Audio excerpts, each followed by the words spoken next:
Praise the Lord. സ്നേഹമുള്ളവരെ, നമ്മുടെ ശത്രു പിശാചാണ്.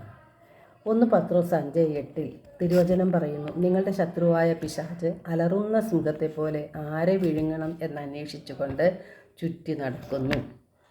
നമ്മുടെ ശത്രുവായ പിശാച് സിംഹത്തെപ്പോലെ, അലറുന്ന സിംഹത്തെപ്പോലെയാണ് ചുറ്റി നടക്കുന്നത്. അവൻ്റെ ലക്ഷ്യം നമ്മെ നശിപ്പിക്കുക എന്നത് മാത്രമാണ്. 2 കൊറിന്തോസ് 4:4 വിശുദ്ധ പൗലോസ് ശ്ലീഹ പറയുന്നു, ഈ ലോകത്തിൻ്റെ ദേവൻ അവിശ്വാസികളായ അവരുടെ മനസ്സിനെ അന്ധമാക്കിയിരിക്കുകയാണ്. ലോകം മുഴുവൻ സാത്താൻ്റെ ശക്തി വലയത്തിലാണ്. സാത്താൻ വരുന്നത് നമ്മെ മോഷ്ടിക്കാനും നമ്മുടെ ആത്മാവിനെ മോഷ്ടിക്കാനും കൊല്ലാനും നശിപ്പിക്കുവാനുമാണ് എന്ന് തിരുവചനം പറയുന്നുണ്ട്. എന്നാൽ യേശു വന്നിരിക്കുന്നത് ലോകത്തിൽ നമുക്ക് ജീവൻ നൽകാനായിട്ടാണ്. യേശു പറയുന്നു, ഞാൻ വന്നിരിക്കുന്നത് നിങ്ങൾക്ക് ജീവൻ ഉണ്ടാകാനും അത് സമൃദ്ധമായി ഉണ്ടാകാനുമാണ്.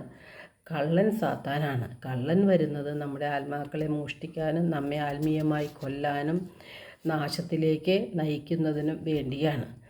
സാത്താൻ എങ്ങനെയാണ് നമ്മെ സ്വാധീനിക്കുന്നത്? നമ്മുടെ ഹൃദയം അല്ലെങ്കിൽ നമ്മുടെ ബലഹീനത വ്യക്തമായി കാണുന്ന സാത്താൻ നമുക്ക് സ്വാർത്ഥതയും അഹങ്കാരവും വിദ്വേഷവും വെറുപ്പും പ്രതികാര ചിന്തകളും നമ്മുടെ ഹൃദയത്തിൽ വിതച്ചു തരികയാണ്. ദൈവത്തോടും ദൈവത്തിൻ്റെ ഛായയിൽ സൃഷ്ടിക്കപ്പെട്ട നമ്മുടെ സഹോദരങ്ങളോടും തെറ്റ് ചെയ്യുവാൻ നമുക്ക് പ്രലോഭനങ്ങൾ ഉണ്ടാക്കുന്നത് സാത്താനാണ്. ജഡത്തിൻ്റെ ദുരാശയും കണ്ണുകളുടെ ദുരാശയും ജീവിതത്തിൻ്റെ അഹന്തയുമെല്ലാം, അതുപോലെ ധനമോഹവും നമ്മളിൽ ഉണ്ടാക്കുന്നത് സാത്താനാണ്. മദ്യം, മയക്കുമരുന്ന്, കൊലപാതകം, വ്യഭിചാരം ഇതെല്ലാം നമ്മുടെ ചിന്തയിലേക്ക് കൊണ്ടുവരുന്നത് നമ്മെ നശിപ്പിക്കാൻ വേണ്ടി സാത്താൻ ചെയ്യുന്ന പണികളാണ്.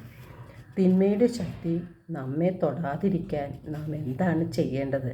നമ്മുടെ ഹൃദയത്തിൽ ദൈവത്തിൻ്റെ വചനം വേണം. വചനം എന്താണ്?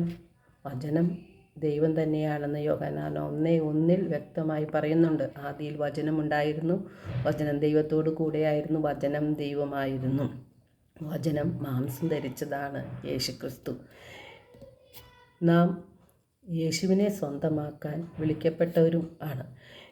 യാക്കോബ് 1:21-22 തിരുവചനങ്ങളിലൂടെ പരിശുദ്ധാത്മാവ് പറയുന്നു, ആകയാൽ എല്ലാ അശുദ്ധിയും വർദ്ധിച്ചു വരുന്ന തിന്മയും ഉപേക്ഷിച്ച് നിങ്ങളിൽ പാകിയിരിക്കുന്നതും നിങ്ങളുടെ ആത്മാക്കളെ രക്ഷിക്കാൻ കഴിവുള്ളതുമായ ജീവൻ്റെ വചനത്തെ വിനയപൂർവ്വം സ്വീകരിക്കുവിൻ. നിങ്ങൾ വചനം കേൾക്കുക മാത്രം ചെയ്യുന്ന ആത്മവഞ്ചകരാകാതെ അത് അനുവർത്തിക്കുന്നവരും ആയിരിക്കുവിൻ എന്ന്. ദൈവം തന്നെയായ ദൈവത്തിൻ്റെ വചനം നാം എളിമയോടെ ഹൃദയത്തിൽ സ്വീകരിക്കുമ്പോൾ, അതനുസരിച്ച് ജീവിക്കുമ്പോഴാണ് തിന്മയുടെ ശക്തി നമ്മെ തൊടാതിരിക്കുന്നത്. എന്തുകൊണ്ടാണ് വചനം നമ്മിൽ വസിക്കാത്തത്? അതിനെക്കുറിച്ച് നാം ഗൗരവത്തിൽ ചിന്തിക്കണം. യോഹന്നാൻ 5:38 തിരുവചനം പറയുന്നുണ്ട്, അവിടുന്ന് അയച്ചവനെ നിങ്ങൾ വിശ്വസിക്കാത്തത് കൊണ്ട് അവിടുത്തെ വചനം നിങ്ങളിൽ വസിക്കുന്നില്ല. യേശുവിനെ ആഴത്തിൽ നാം വിശ്വസിക്കാത്തത് കൊണ്ടാണ് ദൈവത്തിൻ്റെ വചനം നമ്മളിൽ നിലനിൽക്കാത്തത്.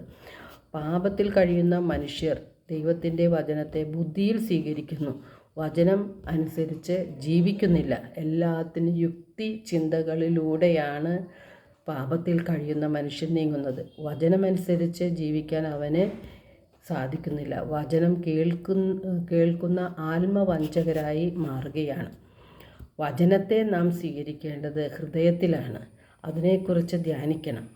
ആരെയാണ് കർത്താവ് കടാക്ഷിക്കുന്നത്?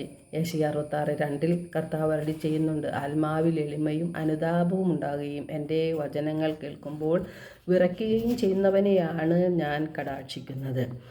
പരിശുദ്ധ അമ്മ വിശ്വാസത്തോടും എളിമയോടും കൂടെ ദൈവത്തിൻ്റെ വചനം ഹൃദയത്തിൽ സ്വീകരിച്ചു ധ്യാനിച്ചു കൊണ്ടിരുന്നു.